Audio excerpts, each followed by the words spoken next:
Welcome back. This is the last lesson of the course. Good job. And this time around, we'll discuss finding resources. A youth organization is all about voluntary work, but we just can't get away without speaking about funds. Every organization is different, but some basic functions can't be guaranteed without spending some money. Also, you gotta have a reserve if things go bust financially speaking. Want to keep your organization on track?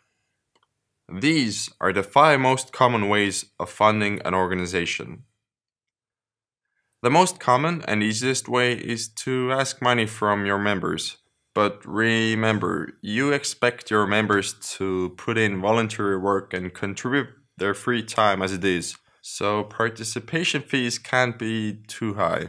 This means you won't be swimming in money, but you should be able to cover some basic functions such as paying rent and municipal services. Unfortunately, there is no equation for finding the acceptable fee, so you better not get greedy. And don't forget to tell your members what they get in return. The second common way is umbrella financing. Many youth organizations are related to some other larger institutions, a local university, town or county perhaps. Often these institutions support their subject organizations on a regular basis. It is perfectly ordinary that a youth organization is quite umbrella dependent.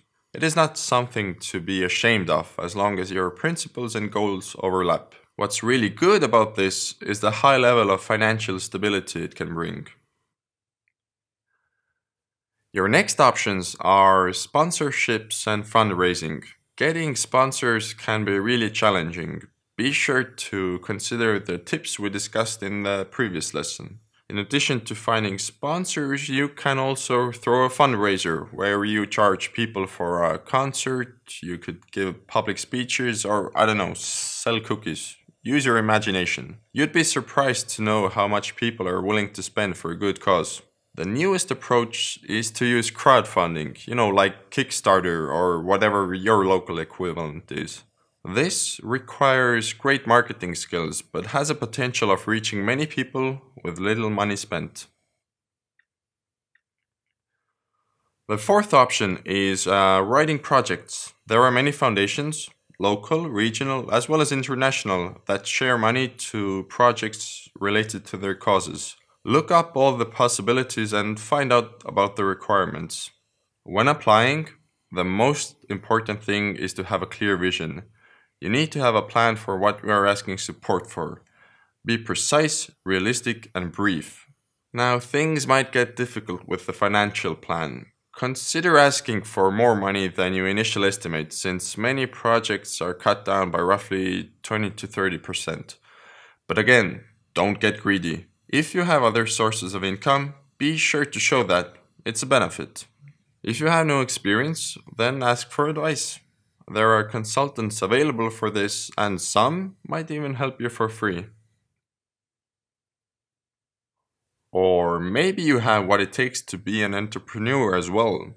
Get your people together and brainstorm. Maybe you come up with something that people are willing to pay for. Why let your talents go to waste?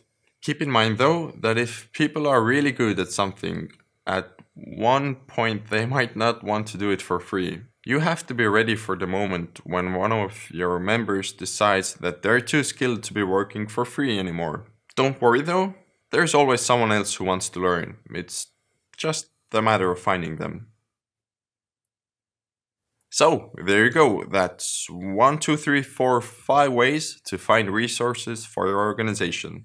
Some might make more sense for you than others. This is an important function, so it makes sense to have a specific person or a whole team responsible for it. But the most important thing to take home, develop a clear vision and be ready to present it and defend it.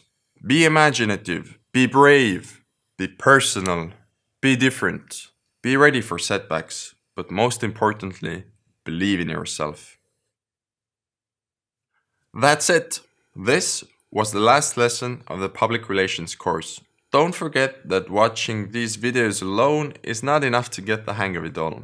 Check out the exercises, go over the materials again and again, and of course, you're always welcome back to watch these videos. And if this isn't the fourth course you've taken on the Be More community platform, do take the other ones as well. Good luck, and for now, it is time to exercise.